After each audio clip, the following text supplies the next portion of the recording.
I should begin with saying that there is cause for celebration in our times. I didn't realize the book also would be missing, so that says something more about our times, I'm afraid. But why do I begin with cause for celebration? Because this book, when you do see it, and I hope you will see it and buy it and read it, is what a writer can do. What a writer can do, and that's what we're going to talk about this evening. So that is cause for celebration. It is what translators can do and give us in terms of gifting us a text, because that's what translators do. And this is what editors do, select a very interesting range from a writer who clearly covers a lot of genres, approaches, and so on. And then finally, even though they haven't got the books, they haven't scolded the printers enough, let me also say that a publisher like Leftward, who doesn't just look at the profit margin, we need a publisher like that to bring us work like this. And as the evening unfolds, you will see why I'm saying this. And this is particularly important in times where any sort of critique, leave alone the kind of caustic, blistering kind of critique that Peter Hacks makes, is now bulldozed, metaphorically speaking. So that, I think, is the important thing about our little gathering to talk about Peter Hacks. There are a lot of interesting questions that we can raise. Let me say very briefly and immediately confess that I had not heard of Peter Hacks. Now, I think, so when I say this text was gifted to me, you know I'm being completely honest, because it was a discovery. And that is what, writers in such times, to discover somebody who is ruthless in his commitment to his ideology, ruthless in his criticism of those he sees as anti-socialism, anti-communism, and imperialist, even what he calls the media, the delusions that the media spreads. So this is a writer who engages not just with literature, but with philosophy, with history. And to me, what struck me about the book is that it's almost impossible to unravel the intimacies between the artistic and the political. So as a writer, as an engaged citizen, what struck me was that the writer, the citizen, the ideologue, all of them live in the same place. And this is especially important for us to remember, to recall, to underline in times when we are told that the aesthetic is not political, that writing is not political, and so forth. And in fact, he says art is a weapon, and the more artistic it is, the better the weapon, which, of course, is a wonderful thing to unravel. I just want to say a couple of things before we go to the experts. But, a new convert is always a little boring and long-winded.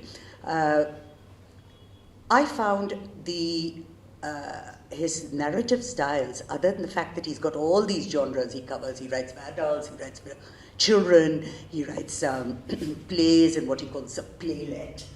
He writes anecdotes, which are much more than anecdotes. he writes something called an aside, which I especially loved. I remember as a young woman, I was scolded in college because a teacher said, "You're using parenthetical comments too often." So I thought, hey, she didn't know Peter Hacks, because the aside is a terrific thing to do on stage as well as in literature. What I really enjoyed were his very pithy epigrams. I have a couple. The writer's vocation is that of human dignity. So that's really an essay in kind of epigrammatic style. Or the poet's calling is anti-imperialist. So you almost want to say, write an essay on that, to students. So this kind of a wonderful compression where he brings together very sharply what seems contradictory, but what happens when these elements live together.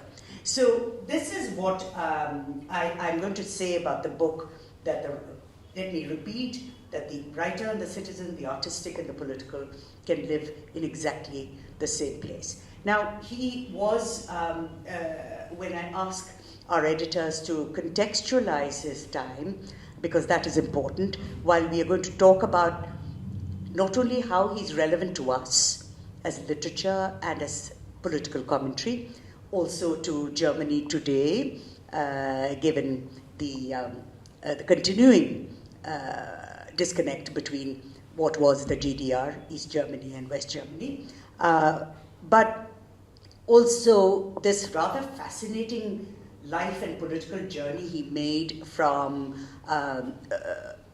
seeing fascism in his early years to moving close to the left, to voluntary migration to the east, then passionate support of the GDR, not that it was all love between the state and him. So the inevitable question of the relationship between an artistic artist and the state. And finally, the resentment and the disillusionment and the sadness after reunification. So there's an entire historical journey there with many, many instances of resonance for us here in India all these years later. So let me begin by going precisely to that. Shaswati, if you could begin, but I hope both of you will talk about this, contextualizing this extraordinary life and journey in terms of this life that I've spoken about, but also the political journey. Gita has said some things already about the writer, but I think I could add a few more points, and then that will help us to contextualize why we think he's important today as well. First of all, he was a playwright, primarily a playwright, though the book will not give you that impression because there's only a short play included in it. But in fact, he wrote 50 plays. And he belongs to the generation of people who came immediately after Bertolt Brecht. So Bertolt Brecht had two prominent students, the two most prominent ones. One name is well known here, I think, among some people, Heiner Müller, but the other name is Peter Hux, and he was no less prominent. In some ways, in his time, he was more prominent than Heiner Müller. He was highly performed even in West Germany because of the nature of his the genre which was his primary genre, that was drama. That's one important point. It's also interesting that when he migrated to East Germany, he first wrote to Brecht, asking him for his advice and his help as well in shifting to East Germany. And Brecht told him, you might remember that sentence, it's there in the introduction, that good writers can be good everywhere. which was a way of telling him there's no need for you to come here, you can stay where you are and be a good writer there. But in an anecdote, he refers to that point and he says that that was the first time I disagreed with Brecht. First time. He disagreed many times afterwards, which brings me to the point about, he belongs to that generation which came to drama, to theatre, through looking at Brecht. But he eventually moved away from the Brechtian style of doing drama. In fact, he's not the only one. And perhaps one of the reasons why people moved away, Heiner Müller also moved away, Peter Hux also moved away, and we see in both of them, in fact, an inclination towards the classical. But in the case of Peter Hux, this inclination towards the classical is sort of perhaps much more strongly worked out. He makes his arguments, some of them are there in the collection that we have brought out, so you will find that. So, but the main difference between Brecht, the Brechtian generation, let's say Brecht and these people who came after him, is that Brecht mainly grew up or mainly wrote during the period of capitalism, under capitalism, whereas Peter Hux and Heiner Müller were writers in a socialist society. And they, as far as Peter Hux was concerned, he chose to go to a socialist society. And they, as Peter Hux argues, his effort was to develop what he called a socialist classicism, a socialist realism, you could call it, but it has to be classical. That was his argument for a socialist society, a literature or an art form for a socialist society. Just to come back to the question which you raised, why is he unknown today why is it that we haven't heard about him? Why is he even relatively unknown in West Germany? It's not that he's not known. He was known, and you'll find him in all the sort of, encyclopedias and lexica about German writers, because he's considered a great writer. But because of his political views, he's not fashionable.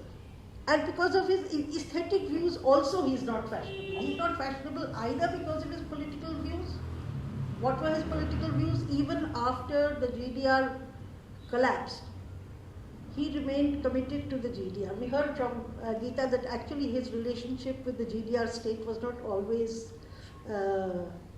let's say, excessively friendly. He had his criticisms, but his criticisms were not of the same form as most other criticisms that we hear. If at all, he felt that the GDR state was becoming to what he would call revisionist. You could understand it as a form of surrender to the other side. So his criticism comes from there. And he stuck to his position even after the collapse of the GDR, which is why he did not find popularity in the establishment, in the literary establishment in West Germany. So that's the political context. Yes, after all, if he says the Berlin Wall is the apple of my eye, you must expect to have a dip in your popularity ratings. And there was another sentence that struck me, which is that the party should be a little more partisan, which is also quite extraordinary. Kai, I wonder if you would like to talk not just about, of course, his relationship with Brecht is important, but this whole kind of circular journey, and then he sticks to his political ideas. In a strange way, it reminded me of Saramago, who even learned, I think, how to blog, and then he could insist that, that he's still a Marxist, and that's the way to go. I'd like to begin with a personal remark. I grew up in Western Germany, and my teachers at university were Brechtians, and they told me that Peter Hux would be very, very old-fashioned and not worth to read or to see on the theater stage. Was then, when I studied, was still possible. And I came to Peter Hux, so I came to Peter Hux quite late, only after the fall of the GDR, when I remarked that this so-called conservative writer was one of the few authors who didn't change his mind and who stands behind the socialist state even after its failure. So this was his position after 1989, which in Germany is quite still our position and hasn't changed so much, that he decided, without changing his aesthetic minds, to go in isolation, not to try to be a part of this new society. There were some possibilities for him to get interviews with important bourgeois newspapers. He said no to it, but he wanted to write for the left and to be an intellectual for the remaining communists and socialists in Germany. So, and this is he wanted to get this position, and it's exactly the position he has still today. He is not a subject of research at university, or almost not. But he is very, very present in left discussions, and also by people who don't share some of his convictions about the real socialistic countries. Also for them, it's a point to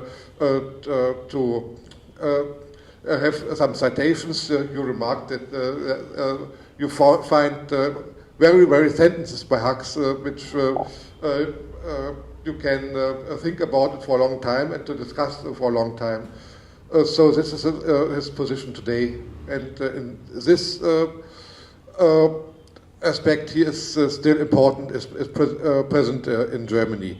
But as Shaswati said, primarily he is a playwright. The collected works, there are 15 volumes, and 9 of these volumes consist of plays. And he is now very, very seldom played for 2 reasons. The one reason is that you mentioned is obviously the political reason. The other is the aesthetical reason, because in German theaters very seldom drama is now played. I don't know how it's in India, in Indian theaters, but in Germany theaters we see adaptations of novels, of films. We see performances, but no theater plays. I think, after that kind of general contextualizing of both the sort of cussed nature of the man, which perhaps is partly will explain his lack of popularity and so on now, present day, and partly you've said about theatre. But I thought let's go into certain specifics. One is, he talks a great deal about aesthetics, the business of the writer, let me put it, because aesthetics is a rather scary word. So what is the artist supposed to be doing? What is the playwright supposed to be doing? So that's one thing I thought we could look at, and then you could actually talk about his writing and read a bit, so that it's not just general and you getting a sense of what we're talking about. So his idea of what the writer is aesthetically, now that becomes important, because that will inform this going back to the classical his notion of the classical, but also the classical is a safer space, as many of us writers know, when you're talking about something political. And if you talk about today, then it's a problem. So you don't talk about some of the gentlemen in charge here, for example, but you talk about a king in ye olde times, and that's okay, you know. So there's that as well. So that plus his idea of the classical, that there's certain universal themes that we can go back to and think about today. But first, the writer's business, because he has art in the age of. So before we handle even scarier things like imperialism and socialism, maybe art. Okay, I shall begin. For Hux, art is something which at least can be partly learned. He wrote his PhD about some place in the Biedermeier age, the 30 years after the 19th century, early 19th century, and he looks how these plates were made.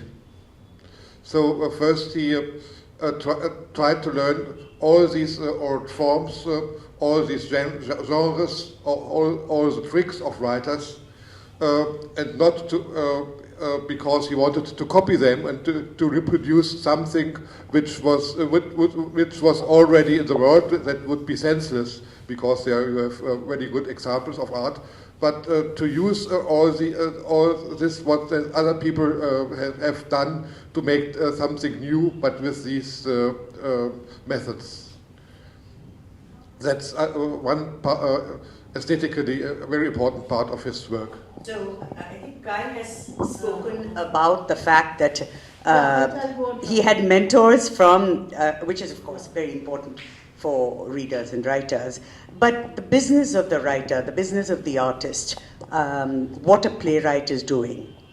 Well, I think Hutz saw his own art as, the objective of his art as playing an important role in socialist society. I think he chose that. He chose that environment specifically because that stimulated the kind of art he wanted to make, and he saw art having a specific role in that society as well. So that role, what is that role, one could say? And why does he use the classical form? The classical form, you pointed out one reason why people resort to the classical form in order to escape the censors or whatever it is. In fact, in his case, this is not the reason for his choosing the classical form. He was not worried about the censors. He didn't mind if he was even censored. Sometimes he was, but that was not his issue. His idea is that daily political events are discussed in newspapers, are discussed in political circles, are discussed in government circles, and solutions to them are found there. What is the role of the artist? The role of the artist is to look at the future and to develop the aspirations among the citizens to move towards that future. And that possibility is there because these citizens live in a socialist society which makes the idea of movement to that future possible. That's not possible in capitalist society. It is possible in socialist society to be able to think about a future towards which you can move. That future may be distant, it doesn't matter. But the idea that we can move towards that future is something which is integral to socialist society, and that's the basis of his notion of the classical forms, or what he called socialist classicism. Yeah, that's him. Yes. Yeah, that's actually. I thought it was really interesting that the artist is connected to the state in a very interesting way, because we generally the received wisdom and the lived wisdom is that the artist is opposed to the state, and the state, unfortunately, is quite often opposed to the artist. which we're seeing on a daily basis here. But he, in fact, says, when you spoke of the future, I found that very interesting, because this obsession with the past, you might set something in the past, but really you're concerned about the future. And he says the state, the point of the state is to encourage the development of the individual, but on a mass scale. That's an extraordinary way of putting it, and that's the duty of the state. And he also talks about state humanism. Yeah. So I think, of course, I'm no expert on Marxism, but it's refreshing to hear the repetition of humanizing, humanism, etc., in the context of socialism, communism, the state. Would you agree? The role of art as humanizing mankind or humankind, yeah, which is an ongoing project, never-ending one, let's say. You know, which includes many things, including, for instance, I mean, he has a very interesting point about women in society. Yes. For instance, maybe if we have time, we can read out some of those things as well. I mean, this ongoing process of humanization, in which art plays a major role, but that's pitched at the future. Whereas the state's activity, as you mentioned, that was an important point. State's activity is to solve the daily problems of socialist development. The artist's objective is different. The artist's objective is to look at the future and think of the possibilities of how to reach that future.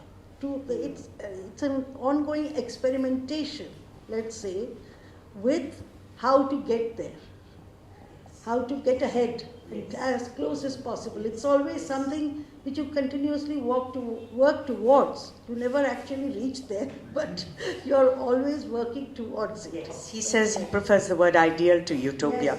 Yes. You know, all this sort of, I don't want anybody here to think that this is all abstract and so on. He's actually terribly funny and very sharp. So I think, you know, we come to, before I ask them to read a bit, the way finally all of us writers know that when you're asked to talk about your writing, we're just making it up. That's more fiction than anything.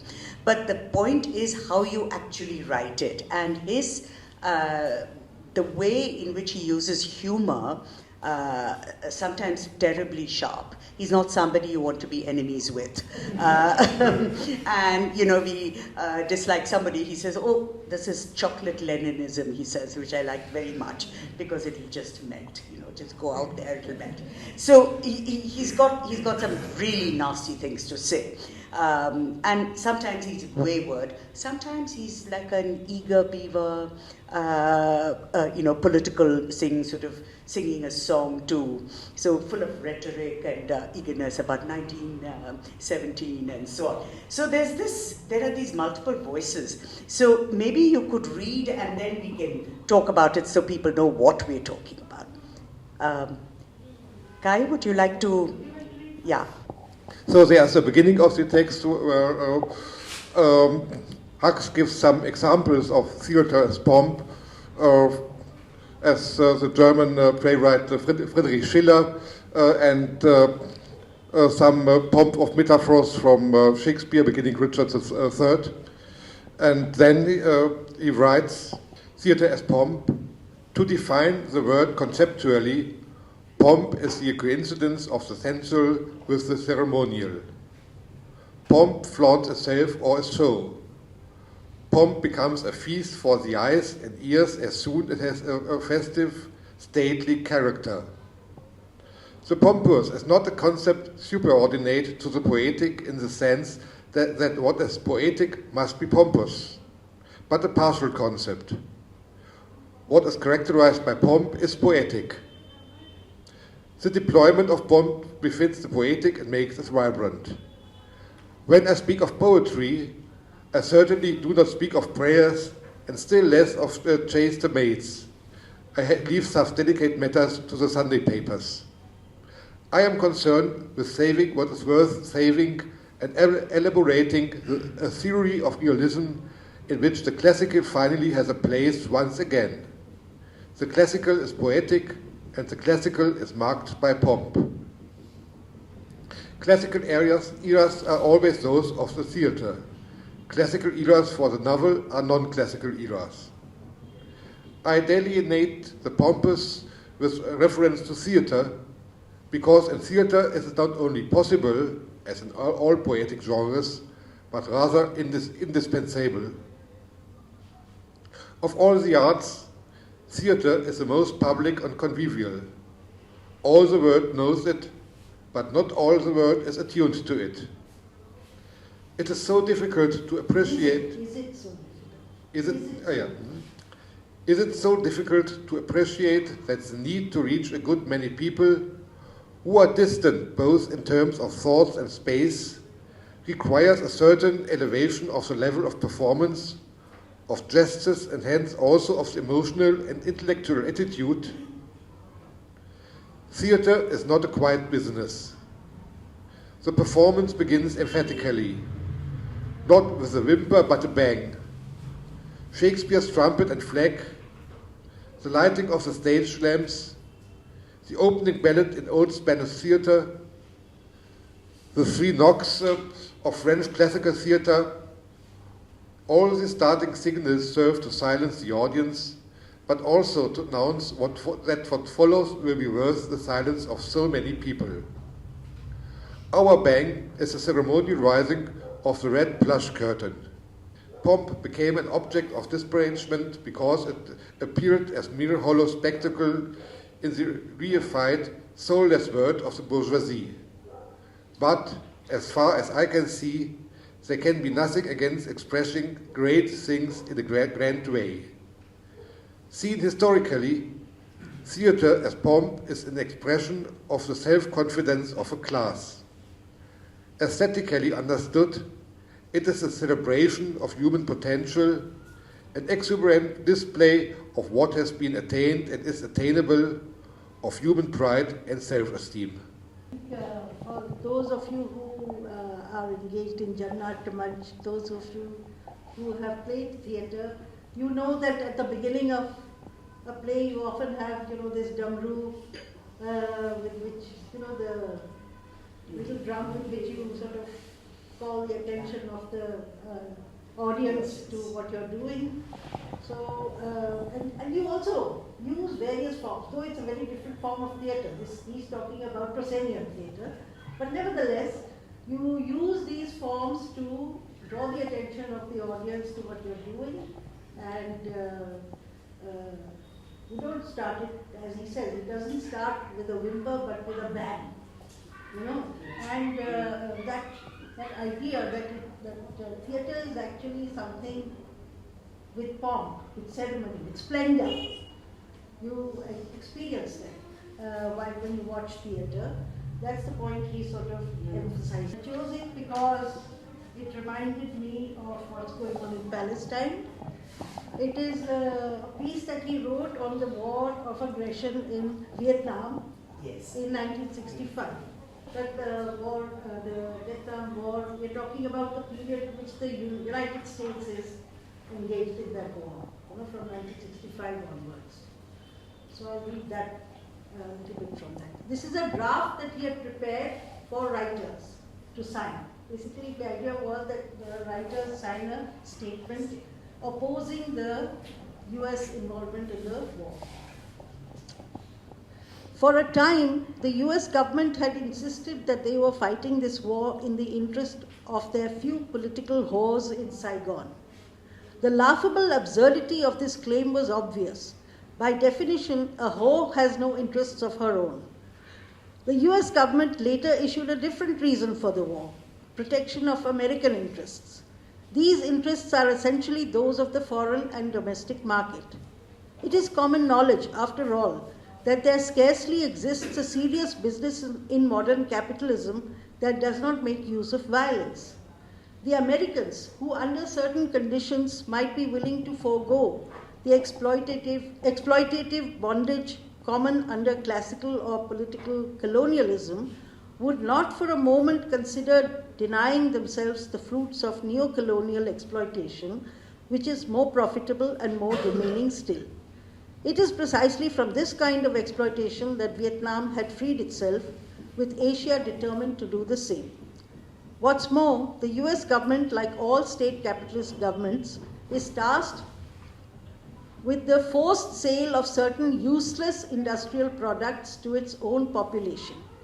Before all these highly expensive armaments end up decaying on the bloody scrap heap of Vietnam, they must first be paid for by the American taxpayer, whose opinion on the matter goes quite unsolicited.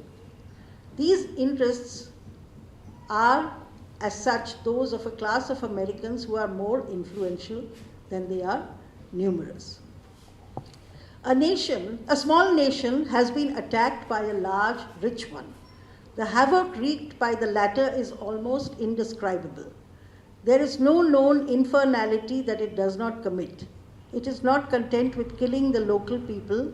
The very unborn are pursued for decades. Houses are burned, vegetation poisoned, workshops laid bare, paths blown up, water supplies ruptured. This invading nation forms an alliance with humanity's oldest enemies, epidemics. For nothing more than money, it wages a war that verges on world war and creates a hell that verges on hell on earth. Writers put aside their projects for the future of the earth and observe this American project with anger. It bears little resemblance to the best possible condition of the human race which they had imagined. Wherever they live, whatever their ideas, they feel compelled with what tools they have to stop its execution. This stance has no bearing on the debate as to whether writers should concern themselves with politics. Their decision has nothing to do with the question of political partisanship. This is a decision within the literary field itself, for the writer's vocation, as you said, is that of human dignity. In Vietnam, the rights they advocate are stifled under the impact of explosives, poison, and gas. The poet's calling is anti-imperialist. So shall we read two of the funny ones from the... These are short pieces. Actually, the problem is you have to read the texts yourself and then you'll enjoy them far more. One is called In Defense of the Measures. These are from the anecdotes. We have included some anecdotes in the collection, and they are about himself. The anecdotes are about himself in a sense. He's always a figure in the anecdotes, and they express a certain kind of attitude towards the world. So, we'll read out two of them. So, perhaps I should say before, Hux didn't like to show direct emotions, to be too subjective, and so he wrote no autobiography. He said it's not the author who is so important, but instead of it, he wrote a sort of autobiography. That's this collection of anecdotes is about the span of his life, from his youth to his death. And this kind of is a possibility for him to write about his life, but with a certain distance. In defense of the measures. A communist who had been cured of cancer summed up his experience in the following complaint: "The cancer doesn't hurt, only the measures against the cancer do." "Don't talk reformist rubbish," Hux admonished. "Your criticism is no more valid than if you had said, capitalism does not hurt, only the measures against capitalism do." And he added, "The point is not whether the measures hurt, but only whether they are the right ones." So I read another one in which this is about a sentence that Brecht wrote. Yeah? So we've already heard that he had this sort of relationship with Brecht, whom he admired and simultaneously was critical of. So, envy, it's called envy. When Brecht's diaries from the period of emigration appeared, Hux read them right away and very carefully. There is nothing new to say about his art, he informed the editor. Brecht only knows enlightenment. But politically, he is almost always at his best, which really can't be said of Thomas Mann. Thomas Mann is a novelist whom Hux also admired. I found a sentence in Brecht that belongs in every Marxist treasure chest. And then now comes the sentence. Dictatorships always conceal the economic character of violence, and democracies always the violent character of the economy. He added enviously, I would have liked to have written that sentence.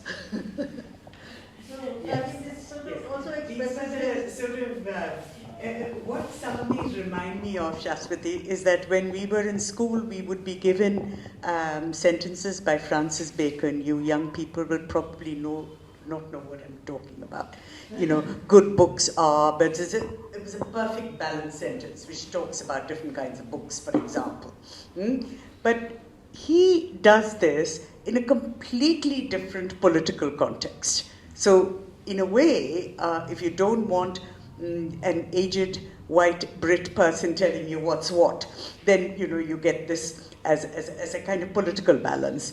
I was wondering if we can, we've talked about Brett, but the other figure you might like to talk about is Stalin, because he talks of himself in the third person, which I enjoyed very much. He says, Peter Hux is a Stalinist of the playhouse. So if you could, it leaves you wondering, because he says everything in a kind of with a forked tongue. So you actually end up sort of saying, okay, what exactly is his relationship with Stalin?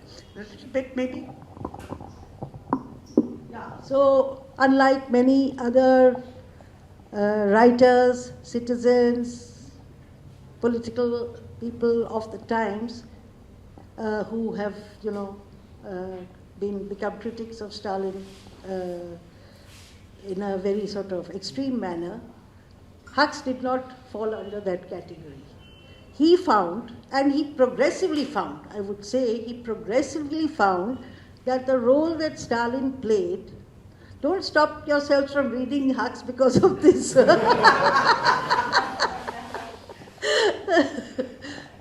He felt that the role that Stalin played, or Lenin also before him, was very crucial to the defense of socialism. And he experienced the collapse of socialism. And he felt that this collapse came as a result of making concessions to imperialism. Okay, there are many references you will find in the volume where he talks about the kind of this chocolate Leninism, for instance, that if you make a chocolate Leninism, then it just melts away. So these kinds of concessions that you made, for instance, the Helsinki, he refers to the Helsinki détente, and he has an anecdote where he talks about, you think that imperialism, if you're just friendly with imperialism, then imperialism will be friendly with you. But that's not going to happen. You have to kick it. No, that's another point. He says that imperialism is dead, you have to kick it. It won't die, it won't go away on its own, but if you give it a good kicking, it will go. Yeah? So as far as his relationship with Stalin is concerned, I think this is the crucial point, that he feels that he, like Lenin, played a very important role in defending the Soviet Union against imperialism. And that's one thing we all tend to forget, the kind of hostile environment within which the first socialist state had to come into existence. And even now, I would say, whatever socialist states are there, their ability to maintain their socialism, part of that is the major fight against imperialism. And for that he looked at Stalin as an important figure, and in the GDR he looked at Walter Ulbricht. He's not so well known here, but this is the figure who was the president for in the initial period, from the beginning till... No, he was chairman of the SED. Chairman of the party. Walter Ulbricht is a political leader of the GDR, like Stalin was in the Soviet Union. And both these figures he sees as playing an important role in keeping the socialist state protected from the attacks by imperialism. I thought, Kai, we could go to the sort of what shall I say, the carpentry of the book, and then we'll go back. There's always the political part that calls you back. How did you pick and choose the selections? What did you decide to include? On what basis did you choose these? What did you leave out? You said, for example, he's most famous for his plays. You have a playlet, which is delightful, but it's a playlet. So how did you decide? First of all, we have to mention a person which is not yet mentioned yet. Its name is Michael Doherty, and Michael Doherty is the translator of a smaller volume which forms the basis of our book. The purpose of the book of Doherty was to present Hux as a political writer, and in this aspect it was quite a good selection. But as you said in the beginning, for Hux, the artistic is very connected with the political, and so we feel that this was not enough, that we need a broader selection which shows the artistic work of Hux in its political connections. And unfortunately, we couldn't translate 15 volumes. Even we had to thank Leftword for this book, but even Leftword wouldn't have printed 15 volumes, I think. So we have to let out most of the plays and chose only his last play, which is a very short one from the year of 1999, The Bishop of China, and with a clearly anti-imperialistic content. It was our aim to show the different genres in which Hux works, so we translated some of his poems. We broadened the choice of the essays included in this book. We have also some short stories and, as we already said and read it, some anecdotes. So I think this gives a good impression of the different fields of literature where Hux worked. Did the two of you agree? I mean, how did the collaboration work? How did you divide up the work? I think the selection wasn't very, we didn't have any difficulties with the selection. Some things grew as we went along, because once we got into the business of translating poems, that was a new thing, new phase it was not part of the agenda in the beginning, but once we got into that, then we added a few extra poems as we went along. But the real process was, I would do a draft, then I would send it to Kai, and Kai would, make his notes everywhere, wherever he thought this was not okay, and then it would go back and forth, because the point is that Hux also has some peculiar formulations. No, he uses some new neologisms, for instance, or he uses rhyming words, or he uses words which have a peculiar kind of formulation. He repeats a particular word in a different grammatical form, things like that. So if you want to preserve the pleasure of that kind of formulation, then you have to look for appropriate words in English, which is not easy. So we spend our time, most of our time doing that. It's astonishing because the poetry, even the rhymes are there. So clearly that's testimony to their translation. We haven't mentioned the writing for children, which are really delightful. So you have, exactly what children enjoy, which is to send up the adults. So you have the clever rogue who always wins out. I love that king in the castle and the king in the city. So really hilarious and generally laughing at the world and at adults. But let's I think round up before we ask for questions with going back to, sadly, the political and the present. If Peter Hacks, now that we all know him a little bit, if he were there today and looking at, as I said politely, the disconnect between West and East, but really it's much worse than that. It's almost like the East is some sort of minority. And of course the growth of the right wing, especially, say, the AFD, for example. What do you think he would say? Here, let's get you into a little trouble.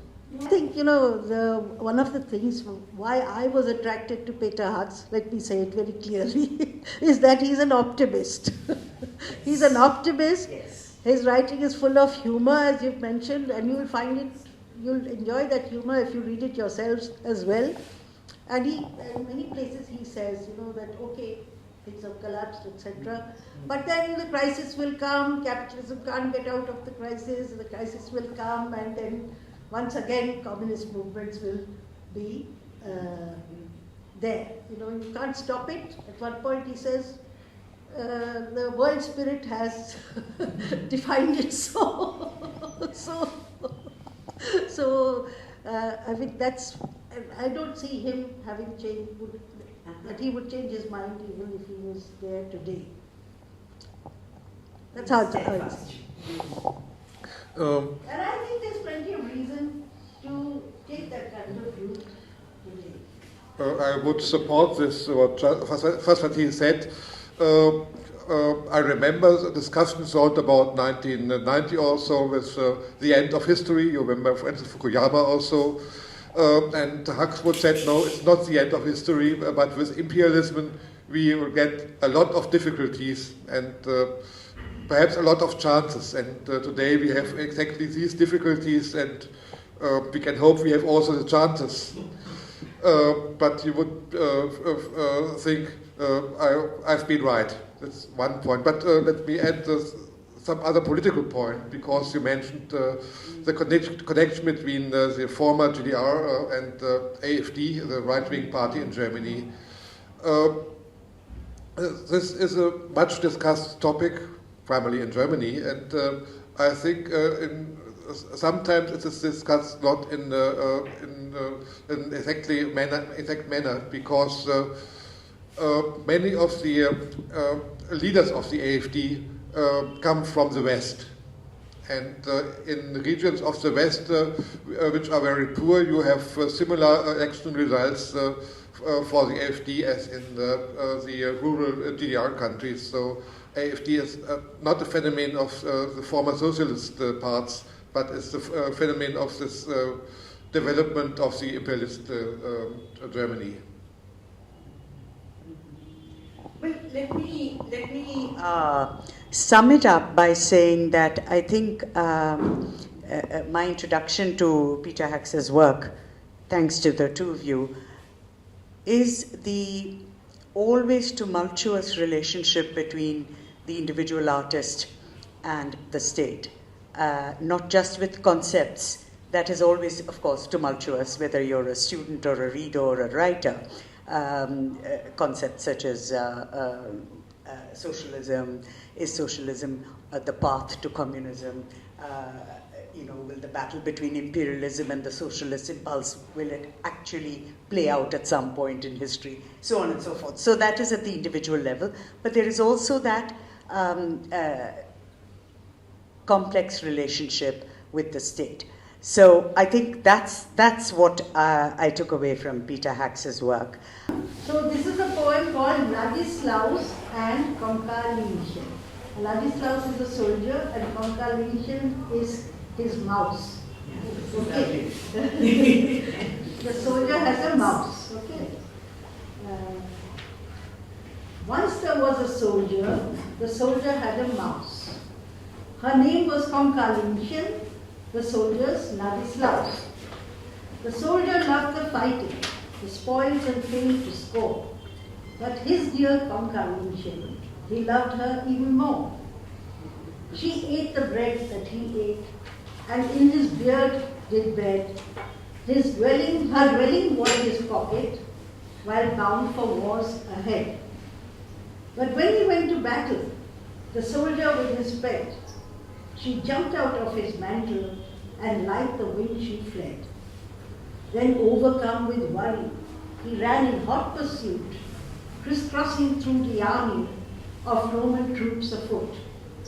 And since she ran just rearwards and never to the front, the battle did without him as it was lost or won. The war grew ever older. The war turned 30 years, older than some soldier in life could persevere. And those who loved the fighting saw spoils and fame with glee. At sea lay dead and buried, or else in Saxony. But from all ill winds blowing came out without a grouse, thanks to his Konkalinchen, the soldier Ladislaus. It's a wonderful new reason for having a pet mouse. If you want, I'll read the one about the rosy red cat. Oh yes, that's very nice. This is called Errors. Okay, the name of the poem is Errors. So it goes like this. A cat that was a rosy red, a mouse that was sky blue. At Anton Square is where they met and saw each other true. The mouse looked for a place to hide, but then, no need, it said. With licking lips I never spied a cat that's rosy red. The cat crept up in expectation, tongue and teeth astir, until it saw the strange complexion of its luncheon's fur. The cat then let the mouse go free, again due to the hue. And it said, how can there be a mouse that is sky blue? They wandered freely off with that, each one to its own house. Right to Weissensee the cat, left to Lichtenberg the mouse.